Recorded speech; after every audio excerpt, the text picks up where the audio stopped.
জানিয়ে শুরু করছি। ওম তৎসৎ, ওম তৎসৎ। মানে আমার সময় স্বল্পতা, এবং আমরা বিভিন্ন কাজের সাথে সবসময় জড়িত থাকি, এবং তারপরেও আমাদের সময় বের করে এই কার্যক্রম সম্পন্ন করতে হয়। এবং আমাদের বাংলাদেশের বা পৃথিবীর যারা অন্য অন্য ধর্মের লোক আছেন, তারা যত বেশি শিক্ষিত তত বেশি তারা ধার্মিক। আর আমাদের দেশে বা আমাদের হিন্দু সম্প্রদায়ের ভিতরে মানে যত বেশি শিক্ষিত তত বেশি সে নাস্তিক, মানে দূর থেকে ধর্ম থেকে সবচেয়ে দূরে সরে যায়। এবং আমাদের ধর্মটা মূলত যারা লেখাপড়া শিখে নাই বা কোনো ক্রমে পঞ্চম শ্রেণী পাস করছে বা ক্লাস 8 পাস করছে, তারাই শুধু ধর্মটা ধরে আছে। আর যারা অনার্স মাস্টার্স বা পিএইচডি করেছেন তারা কিন্তু ধর্মের সাথে নাই এবং ধর্ম বিমুখ। মানে সেই জন্য আমাদের ধর্মের প্রকৃত যে অর্থ, সেই স্বরূপটা আমরা কেউ উপলব্ধি করতে পারি নাই। কারণ তারা শিক্ষা জীবনে ব্যর্থ হয়েছে। মানে যে পড়াশোনা তাদেরকে দেওয়া হয়েছিল সেই পড়াশোনা ভালো করে করতে পারে নাই, এবং তার চেয়ে বড় পড়াশোনা ধর্ম করা, হ্যাঁ, গীতা পড়া বা বেদ পড়া। মানে সেই কাজটা তার দ্বারা কিভাবে সম্পন্ন হবে? যারা ক্লাস ম্যাট্রিক পাস করছে বা পঞ্চম শ্রেণী পাস করছে, না, তাদের দ্বারা কি সেগুলো উপলব্ধি করা সম্ভব? সেই জন্য আমাদের ধর্মের প্রকৃত স্বরূপটা উপলব্ধি হয়নি। আমি গীতার 700 শ্লোক মুখস্থ করেছি, মানে একটা কারণে যে আমি বিবাহ করেছিলাম। বিবাহর 7 বছর হয়ে গেছে আমার, মানে 7 বছরও আমি সন্তান লাভ করতে পারি না। তা একদিন আমি একটা স্বপ্ন দেখেছি, ওই স্বপ্নের মাধ্যমে তারপর আমি গীতা 7 দিনে মুখস্থ করেছি 700 শ্লোক, বুঝতে পেরেছেন? আর আমাদের যে তারা ধর্ম প্রচার করে তারা বলে যে গীতা বেশি পড়া লাগবে না, একটা দুইটা শ্লোক বা কোনো জানলেই হবে। কিন্তু এটা সবচেয়ে মানে ভ্রান্ত ধারণা বা মিথ্যা কথা, মানে সম্পূর্ণরূপে মিথ্যা। কারণ আপনি দোলাবাড়ি থেকে শাক তুলে নিয়ে আসেন না, এবং আমরা ধান কাটি কিনা, কাটার পর 10 মণ ধান মনে করাচ্ছি, 10 মণ ধানের কি 10 মণই চাউল হয়? বাদ যায় না। মানে শাক যে বাজার থেকে যদি 2 আটি কিনে নিয়ে আসেন, তাহলে 2 আটি শাক সম্পূর্ণ খাওয়া যায়? বাজার থেকে যে পটল আলু বা বেগুন নিয়ে আসেন, সম্পূর্ণটাই কি খাওয়া যায়? কি সম্পূর্ণ খাওয়া যায় না। এবং যারা শিক্ষার্থী আছেন আমাদের, যারা পড়াশোনা করে, স্কুলে পড়াশোনা করে, ও যদি যে কয়েকটা প্রশ্ন আসবে, মানে সেই কয়েকটা প্রশ্নের উত্তরও যদি খালি পড়ে, মানে সেই কয়েকটা প্রশ্ন পড়েই কি সে সম্পূর্ণ উত্তর করতে পারবে? পারবে না। তাহলে আপনি যদি 700 শ্লোক মুখস্থ করেন, কোনো জায়গায় যদি কথা বলার লাগে বা ভগবানকে টাকার লাগে, 700-র মধ্যে না হলে আপনি 200 বলতে পারবেন। কি এই যে আমাদের বিপ্লব আমাদের ধর্মসভা করে বেড়ায় না, মানে ও যেগুলো আয়ত্ত করছে সবগুলো কিন্তু সে বলতে পারে না। যখন স্টেজে ওঠে ভুলে যায়, মানে জানা জিনিসও ভুলে যায়। মানে সম্পূর্ণ মানুষ যা আয়ত্ত করে তার সম্পূর্ণ কিন্তু ইয়া করতে পারে না, আওড়াইতে পারে না, তার চেয়ে কম হয়। যেমন আমরা কাপড় বানাই না, ধরেন 3 পিস বানাচ্ছি, ব্লাউজ বানাই, মানে আপনি 1 গজ 10 গিরা কাপড় কিনছেন বা 12 গিরা কাপড়, 12 গিরা কাপড়ে কি আপনার ব্লাউজে ব্যবহৃত হয়? কিছু বাদ যায় কি না? সেই রকম আমাদের সম্পূর্ণ আয়ত্ত করতে হবে। সম্পূর্ণের ভিতরে আমার কতটুকু বাদ যায় চাক না, যতটুকু আমার প্রয়োজন আমার ততটুকু নিতে হবে। তা গীতাকে সর্বশাস্ত্রের সার বলা হয়। যতগুলো আমাদের শাস্ত্র আছে সবগুলো সার বলা হয়। এবং সার বলার কারণটা কি? কারণ বলা হয় যে ঝাড়মারি বাস, ঝাড়মারি বাস বা গাছ, জঙ্গল আছে না, জঙ্গলের মধ্যে সবগুলা গাছ, মানে যতগুলো গাছ আছে সবগুলো কি কাঠ হয়? সবগুলো কাঠ হয় না। সেই রকম শ্রীমদ্ ভগবত গীতা, আমাদের যতগুলো শাস্ত্র আছে সবগুলো শাস্ত্র জ্ঞান এইখানে দেওয়া হয়েছে। মানে সবগুলো শাস্ত্র একে আগলায় রাখছে, যাতে এই বৃক্ষটা বড় হয়। কি? আর আমি চাই যে আপনারা হচ্ছে সবাই হচ্ছে 700 শ্লোকেই মুখস্থ করবেন, আয়ত্ত করবেন, ঠিক আছে? খালি হরে কৃষ্ণ কয়েও যেন হচ্ছে আমরা প্রসাদ না খাই। এই যে এক নাম মানে হরে কৃষ্ণ কৃষ্ণ কৃষ্ণ হরে হরে, হরে রাম রাম রাম হরে হরে, বলি না? মানে এইটুকু বলিয়াই যেন আমরা হচ্ছে ক্ষান্ত না হই। কারণ হচ্ছে এই নাম দিয়ে, খালি এই নামটা করিয়া আপনি কারোর সাথে কোনোদিন কোনো তর্ক বা বিতর্ক বা কোনো জায়গায় যদি আপনি হচ্ছে বিপদে পড়েন, আপনি কখনো উদ্ধার পাবেন না, কোনো যুক্তি আপনি দিতে পারবেন না। আপনাকে যদি যুক্তি দাঁড় করাইতে হয় তাহলে অনেক কিছু জিনিস আপনাকে জানতে হবে। কে জানতে হবে কিনা? যেমন অনেকে প্রশ্ন করে যে গুরু না করলে আমি তরিব কিনা, তারপর হচ্ছে গুরু কেন করতে হবে, বলো না? তাহলে দেখেন আছে শ্রীমদ্ ভগবত গীতায় গুরু না করলেও আপনি করতে পারবেন, ঠিক আছে? আপনার যে গুরুগুলো হবে, আমরা তো গুরু করি হচ্ছে মানুষ গুরু, আপনার গুরু হচ্ছে দিব্য গুরু হইতে পারে, দিব্য গুরু হইতে পারে, আর আমরা হচ্ছে দেখাই যায় মানুষ গুরু। যতক্ষণ না পর্যন্ত আপনার দিব্য গুরু না হবে ততক্ষণ পর্যন্ত আপনি হচ্ছে মোক্ষ লাভ করতে পারবেন না, মুক্তির দিকে যাইতে পারবেন না। অনেকে হচ্ছে বলে যে প্রহ্লাদ মহারাজ এবং হচ্ছে যে ধ্রুব মহারাজ, যে ধ্রুব মহারাজ হচ্ছে 5 বছর বয়সে সে হচ্ছে ভগবানের দর্শন লাভ করেছে, সিদ্ধি লাভ করেছে, করেছে কিনা? যখন সে হচ্ছে পিতার কোলে উঠতে যাবে, মাতা তার হচ্ছে সুমতি, তখন হচ্ছে এবং তার যে মাতা হচ্ছে দুর্মতি, সে বলছে যে যদি তুমি হচ্ছে তোমার পিতার কোলে উঠতে চাও তাহলে আমার গর্ভে তোমাকে জন্মগ্রহণ করতে হবে। বলছে যে পিতার কোলে ওঠানোর জন্যই সেই 5 বছর বয়সে হচ্ছে জঙ্গলে চলে গেছে বন। মাকে বলছে যে মা কিভাবে ভগবানকে পাওয়া যাবে, যে ধারণ করলে সাধনা করলেই হচ্ছে ভগবানকে পাওয়া যাবে। তাহলে সে হচ্ছে বনে চলে গেছে, আর ভগবান হচ্ছে ডাকাডাকি শুনি হচ্ছে ভগবান আকুল, মানে আকুল হয়ে গেছে, মানে খুবই আকুল হয়ে গেছে। তখন হচ্ছে মা লক্ষ্মী বলছে যে তুমি যাও, এখনই তুমি দেখা দাও, না হলে আমি চলে যাব। তখন আছে ভগবান নারায়ণ বলতেছে যে ওর তো দীক্ষা হয় নাই, দীক্ষা না হলে তাকে আমি কিভাবে দেখা দিই? তখন নারদকে বল পাঠাই দিল যে নারদ যা, তুমি হচ্ছে দীক্ষা দাও, ঠিক আছে? দীক্ষা দিলে হচ্ছে আমি ওর সাথে ওকে আমি দেখা দিব। তাহলে নারদ যে হচ্ছে তখন দীক্ষা দিল, দেওয়ার পর হচ্ছে সে ভগবানের সাথে সাক্ষাৎ হলো। তাহলে নারদ কি মানুষ ছিল? দিব্য পুরুষ, দিব্য না? ভগবান দিব্য। তাহলে দিব্য লোকে যখন আছে দীক্ষা দিবে আপনাকে, তখন আপনি ভগবানের সাক্ষাৎ পাবেন। সেই জন্য হচ্ছে গীতায় হচ্ছে বলেছেন হচ্ছে ক্ষেত্র ক্ষেত্র যোগে হচ্ছে 25 এবং 26 নম্বর শ্লোকে বলছে, কি বলছে? যে ধ্যানাত্মানি পশ্যন্তি কেচিৎ আত্মনাত্মনা অন্যে চ শঙ্খ যোগনে জ্ঞান যোগনে চ অপরে। যে কেউ কেউ আছে যারা নিজেই নিজেকে হচ্ছে দর্শন করে, কেউ কেউ কর্মযোগের দ্বারা, কেউ সাংখ্য যোগের দ্বারা ভগবানকে দর্শন করতে পারেন।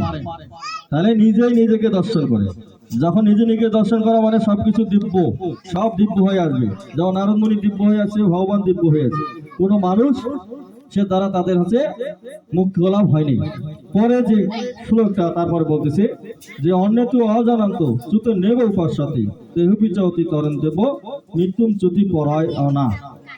যে আরো অনেকে আছে যারা হচ্ছে কিচ্ছু জানে না, ঠিক আছে? তারা যারা জানে, যারা সিদ্ধি লাভ করেছে, তাদের দ্বারাই তাদের উপদেশ মান্য করিয়া সেই অনুযায়ী পথ চলে, সেই কর্ম করে তারা হচ্ছে মোক্ষ লাভ করতে পারে, বা হচ্ছে জন্মকে অতিক্রম করতে পারে, মানে পূর্ব জন্ম থেকে মোক্ষ লাভ করতে পারে। যেমন যে আমরা হচ্ছে রামায়ণে একটা বুড়িকে দেখি নাই, যার নাম হচ্ছে শবরী, যে হচ্ছে ভগবান রামচন্দ্রের জন্য প্রতিদিন হচ্ছে কি জঙ্গল থেকে মিষ্টি মিষ্টি ফল হচ্ছে সংগ্রহ করতো, আর খেয়ে আইনটা করে দিত, যেটা হচ্ছে মিষ্টি সেটা ভগবানের জন্য রাখি দিত, দিত কিনা? দিত কিনা? তাহলে হচ্ছে ওই যে ও হচ্ছে এই যে গুরুর দ্বারা দীক্ষা লাভ করে ভগবানের সাক্ষাৎ করেছে, মানে উনি হচ্ছে মানব গুরুর দ্বারা দীক্ষা লাভ করেছে, ঠিক আছে? তাহলে হচ্ছে মাতঙ্গ মানে ঋষি হচ্ছে মাতঙ্গ, এই মাতঙ্গ মুনির দ্বারা হচ্ছে উনি দীক্ষা লাভ করে হচ্ছে ভগবানের সাক্ষাৎ পেয়েছেন।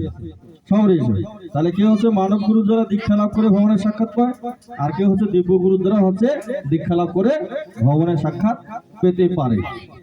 কি বুঝতে পেরেছেন? তাহলে আপনারা হচ্ছে গীতার 700 শ্লোকে হচ্ছে মুখস্থ করার চেষ্টা করেন। যারা আজকে আমাদের হচ্ছে শিক্ষার্থী আছে, মানে তাদের কাছে আমার হচ্ছে আবেদন, মানে গীতার যদি হচ্ছে দ্বিতীয় অধ্যায়টা হচ্ছে কেউ যদি হচ্ছে মুখস্থ করে, বেশি না, দ্বিতীয় অধ্যায়ে সাংখ্যযোগ মুখস্থ করে যদি হচ্ছে কেউ হচ্ছে আমাকে শোনাইতে পারে, ঠিক আছে, তার কাছে আমি 3 দিন শুনবো, 3 বার, একবার শুনবো আর একবার শুনবো। মানে প্রথমবার মুখস্থ তার মনে আছে কিনা, দ্বিতীয়বার শোনাবো তার মনে আছে কিনা, তৃতীয়বার শোনাবো তার মনে আছে কিনা। ও বাংলাদেশের মানে লাইব্রেরিতে, মানে যে কোনো লাইব্রেরি থেকে আছে যে বইটা, যে গীতাটাই চাইবে তাকে আমি সেই গীতাটাই হচ্ছে উপহার দিব। তার জন্য আছে এই পুরস্কার। কি বুঝতে পেরেছেন? তাহলে আছে গীতার যে দ্বিতীয় অধ্যায় সাংখ্য যোগ আছে, যে সাংখ্য যোগের শ্লোকগুলো এইরকম, যে আমি খালি আপনাদের আর বেশি কথা বলবো না, খালি শোনাচ্ছি একটু, তাহলে এরা হচ্ছে উদ্বুদ্ধ হবে। তাহলে সাংখ্য যোগের যে শ্লোকগুলো আছে সেখানে সঞ্জয় উবাচ প্রথমে হচ্ছে বুঝে তম তথা কৃপিয়া বিশ্বম অশ্রুপূর্ণা কুলেক্ষণম বিষাদন্ত মিদম বাক্যম উবাচ মধুসূদন। তারপর ভগবান উবাচ তটস্থ কলসম ইদম বিশ্বমে সম উপস্থিতম অনাজ দুষ্টম অসর্গম অকীর্তিকরম অর্জুন কৈলমাস্যকম পার্থ নৈনাত্যই উপপদ্যতে ক্ষুদ্র হৃদয়ম দৈবল্যম ত্যক্ত উত্তিষ্ঠ পরন্তম প্রথম ভীষ্মহ সংখ্যে দনস্য মধুসূদন ইশুভি প্রতিশোধ স্বামী পূজারহ পরিষুদন গৃহত হি মহানুভাবম চেম ভক্তমাত্মীয় লোকে হতাস্তু কামাস্থান গুণ হইব ভুঞ্জু ভোগা নদী পরিতগ্ধন ন চায়ত কাতরণ্যগরীয় ইয়াদিবা জয়সু জনহত্য জিগিবি শান্তি অবস্থিত প্রমুখ ধাত রাষ্ট্রা কাপন্নত সপহিত স্বভাব পিচ্ছামিতাম ধর্ম সংরক্ষিতা ইয়চেহম ভূতস্মে শিষ্যস্তহম সাদিমাম তাম প্রপন্নাম নাহি মহাপন উদ্যাচকম উচ্ছাসনম ইন্দ্রাণাপি ভবশবদ্ধ বৃদ্ধম রাজ্যম শরণপিচ্ছা অধিপত্যম মুক্ত হিষিকেশ গুরাকেশন পরন্তম ন যশৈতে গোবিন্দ মুক্তা তুষ্ণ বুবাহ তব বচ হিষিকেশ পৌষণেব ভারত সেনারহি উভয় মধ্যে বিষদন্তমিদম বচ অশোষণ সুসংস্থম প্রজ্ঞাবাদ চ ভাষসে গতাশুনস্য নানুষ সায়ন্তি পণ্ডিতা ন কেবহম যতুনাশম নতম নেমে জনাধীপা ন চৈব ভবিষ্যৎ সর্বে ব্যয়মাত্র পরম দেহিনস্মিন যথা দেহে কৌমারম যৌবনম জরা তথা দেহান্তর প্রাপ্তি ধীরস্তন্নামুষ্ণতি মাত্রায় সুকন্তায় শীতোষ্ণ সুখ দুঃখদা আগমাপায় অনিত্যাস্তম তাম প্রীতিকাশ্য ভারত ইয়ামিহীন ব্যথায়ন্তিতে পুরুষ সব সম সুখ দুঃখম ধীরম সমৃদ্ধতায় কল্পতে নাশত বিদ্যুৎ ভাব না ভাব বিদ্যুতের শত উভয় অবিনা দৃষ্টান্তস্তু অনায়াসন তত্ত্বদর্শী অবিনাশী তদ্ভিত্তি যেন সর্বমীজম তথম বিনাশায় অবশেষ না কশ্চিৎ করতে মানসে ইয়ন বেদ্য হন্তরম যশৈন মন্নতে হুতম উভয়তন বিজানতে না হন্তি না হন্নতি না জয়তে মিয়তে বা কদাসি নায়ম ভূত ভবিত না ভূয় অগণিত শাশ্বত হয় পুরুষ পুরাণ না হন্নতে হন্নমানে শরীরে বেদা বিনাশিনাম নিত্যম ইয়ম অজম অব্যয়ম কথায়ন্তি পুরুষ পার্থ ঘাতায়ন্তি হন্তিকম ভাষাঞ্চি দীর্ণানি যথা বিয়াহে নবানি ঘৃণ্যাতি নরহ পানি তথা শরীরানি ভিয়াই জিন্নাতি অন্নতি সংজাতি নবানি দেহি নৈনম সিদ্ধরিণী শাস্ত্রাণি নৈনম দহতি পাবকা না চৈনম ক্লান্তি আপ না শস্যতি মরুত অচ্ছেদ্য মদাজ্জম ক্লদ্দ অশস্য এব সা নিত্য সর্বগত স্থান অসলহেম সনাতন অব্যক্ত হেম চিন্ত হেম অবিকার্যময় উচ্চতে তস্মাদেন বিনীতৈনম নানুষ শান্তি মরহসি। এই যে এইভাবে মানে আয়ত্ত করবেন। যদি হচ্ছে আপনি যখন আপনাকে যদি কেউ ধর্মান্তরিত করার যদি আসে না, যদি আপনি হচ্ছে তার কাছে যদি ধর্মের বাণী এইভাবে যদি আওড়ান, তাহলে ও তো দূরের থাকার বাপ সহ ছিঁড়ি উফি পালাবে, এবং হচ্ছে 18 কোটি যে দেবতা বা ভূত পেত্তারি যা আছে ওই ছিঁড়ি উফি পালাবে, পালে এসে হচ্ছে আপনাকে দণ্ডবোধ প্রণাম করবে কিনা, এবং আপনাকে হচ্ছে ধর্মান্তরিত করার প্রস্তাব তো দূরের থাকা আপনার সাইড দিয়ে সে যাওয়ার চেষ্টা করবে না। কি বুঝতে পেরেছেন? শুধু এই অধ্যায় না, মানে যে কোনো অধ্যায় হচ্ছে আপনার কাছে মানে জানতে হবে, ঠিক আছে, তার হচ্ছে বাংলা অনুবাদ সহ জানতে হবে। কি বুঝতে পেরেছে? এখন আমি হচ্ছে এত বড় আমাকে চাকরি করি না, করার পরও যদি আমি যদি হচ্ছে এইটা আয়ত্ত করতে পারি অনেকগুলো চাপের ভিতরেও না, আপনার তো কাম কাজ কিচ্ছু নাই, ঠিক আছে, পেশারও নাই, তাহলে আপনি কেন পারবেন না? কি বলেন? ওদের হচ্ছে সন্তানরা প্রথমে আছে সমগ্র হচ্ছে মানে তাদের শাস্ত্রটাকে আয়ত্ত করার পরে তারপরে তারা হচ্ছে বিদ্যালয়ে পাঠায়। বুঝতে পেরেছেন? এই যে আমাদের ছোটবেলায় হচ্ছে আমরা যা কিছু অর্জন করিব, মানে যা শিখিব তা আমরা হচ্ছে বৃদ্ধ বয়স পর্যন্ত মনে রাখিব, আর মাঝ বয়সে হচ্ছে অর্জন করিয়া কোনোদিন আছে মাথা রাখিব না। যেমন আছে অর্জুন, দেখেন আমি আছে বলছি, অর্জুন আছে গীতার জ্ঞান লাভ করছে কখন? যখন তার বয়স হচ্ছে 55। হিসাব দেখাই, মানে যখন হচ্ছে ওরা জঙ্গলে জন্মগ্রহণ করছে, যখন হচ্ছে হচ্ছে ওর পিতা হচ্ছে পাণ্ডু, কুন্তী এবং মাদ্রি, এরা বনবাসে গেছে না? বনবাসে তাদের জন্ম, বনবাসে তারা হচ্ছে কি ছিল, 10 বছর ছিল। তারা বনবাস থেকে আসলো, আসার পর আছে দ্রোণাচার্যের গেছে, মানে অস্ত্রগুরুর কাছে, অস্ত্রগুরুর কাছে ছিল 12 বছর। তাহলে 10 আর 12 কত দিন হয়? 22 বছর না? তাহলে 22 বছর, 22 বছরের পরে তাদের রাষ্ট্রীয় যোগ্য হয়েছে, মানে যুবরাজ নির্বাচিত। যুবরাজ হওয়ার পর তাদের হাতে লাক্ষাগৃহ, মানে বারণাবতে, যেখানে হচ্ছে বারণাবতে 1 বছর ছিল, সেখানে তাদের পুরানোর চেষ্টা করা হয়েছে। এইখানে 1 বছর ছিল, 1 বছর পর তারা 5 বছর আত্মগোপন করেছিল। তাহলে হচ্ছে কতদিন হচ্ছে? 22, 23 আর হচ্ছে 5 কত হয়? 28 বছর। তাহলে 28 বছর পরে তারপর হচ্ছে দৌবক, ওই যে আমাদের হচ্ছে যে ইয়া আছে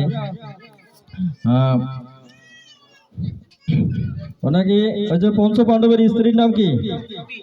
হ্যাঁ ঠিক আছে, পাঞ্চালী। তাহলে যে পাঞ্চালীকে বিয়ে করছে, বিয়ে করার পরে তারপরে কি হলো? তারা হচ্ছে ইন্দ্রপ্রস্থ আষ্ট গঠন করছে না? করার পরে তারপর হচ্ছে অর্জুন মানে ভুল করিয়া হচ্ছে যুধিষ্ঠির হচ্ছে পাঞ্চালীর ঘরে ঢুকছে, দৈবকীর ঘরে ঢুকছে। ঢোকার কারণে তার 12 বছরে হচ্ছে বনবাস হয়েছে। তাহলে হচ্ছে 12 বছর গেল, 28 আর 12 কত হয়? হ্যাঁ, 28 বছর 38 বছর না? তাহলে 38 বছর গেল। তারপর হচ্ছে 38 বছর পরে তারপর আবার যখন আসলো তখন বস্ত্রহরণ হলো। বস্ত্রহরণের পর হচ্ছে 13 বছর বনবাস, 12 বছর আর 1 বছর অজ্ঞাতবাস। 38 আর 13 কত হয়? 49 বছর না? তাহলে এই যে 49 এবং 50 বছর বয়সে সে গীতার জ্ঞান লাভ করছে। গীতার জ্ঞান লাভ করিয়া হচ্ছে অর্জুন যখন যুদ্ধ শেষ হয়েছে, ভগবান আবার করছে যে তুমি যে গীতার জ্ঞান আমাকে দিছো সেটা তো আমি ভুলে গেছি। কি? তাহলে অর্জুনের মতো লোক হচ্ছে বসি বয়সে অর্জন করিয়া গীতার জ্ঞান আছে ভুলে গেছে না? আমরা হচ্ছে বয়স্ক হয়ে শুধু গীতার জ্ঞান অর্জন করে যাই, আমরাও ভুলে যাবো। দেখবেন ছোটবেলায় আছে যে কবিতাগুলো আপনি পড়ছিলেন, আপনার ছোটবেলায় যে কালো কাক ভালো লাগ, পাকা পান টাকা খান, পান খায়, গান গায়, মণিহারা ফণিফরা, বলছেন না? কি ওইটা কিন্তু এখনো আপনার মনে আছে, কিন্তু বড় হয়ে ওইটা আর মনে নাই। এরপরে অনেকগুলো জিনিস শিখছেন কিন্তু মনে নাই। তাহলে আমি আছে আর কথা বাড়াবো না, আমার হচ্ছে সময় শেষ। কি আমি তো শেষই করবো, ঠিক আছে? তাহলে আছে আপনার হচ্ছে আমরা যেন সবাই হচ্ছে গীতার আলোয় আলোকিত হই, আমাদের মাতা পিতা সন্তান সবাই যেন হচ্ছে গীতার আলোয় আলোকিত হই হচ্ছে আমরা বিশ্বব্যাপী যেন গীতার হচ্ছে আলো সব জায়গায় ছড়িয়ে দিতে পারি, এই আশা ব্যক্ত করে আমার যদি কথাবার্তায় বা প্রবচনে কোনো যদি ভুল ত্রুটি হয়ে থাকে তাহলে আপনারা সবাই হচ্ছে ক্ষমা সুন্দর দৃষ্টিতে আমাকে দেখবেন। ওম নমো বিভৎসতে ব্রহ্মণ ভাষতে বিষ্ণু তেজসে জগত সবিত সুচয়ে সবিত কর্মদায়িনে ইদমর্গম সূর্যায় নম। ওম জবাকুসুম সংখ্যাস্যপ্য মহাধুতি ধ্যানতারিম স্বরূপাভগ্ন পুনতস্মি দিবাগ্রম। হে সূর্যদেব, তোমার হচ্ছে সাক্ষাতে আমরা হচ্ছে গীতা জ্ঞান বিতরণ করার জন্য, গীতা পুস্তক বিতরণ করার জন্য লোকনাথ গীতা প্রচার সংঘ মাধ্যমে আমরা হচ্ছে এই ঠাকুরপাড়ায় আমরা হচ্ছে গীতা স্কুল প্রতিষ্ঠা করতে যাচ্ছি।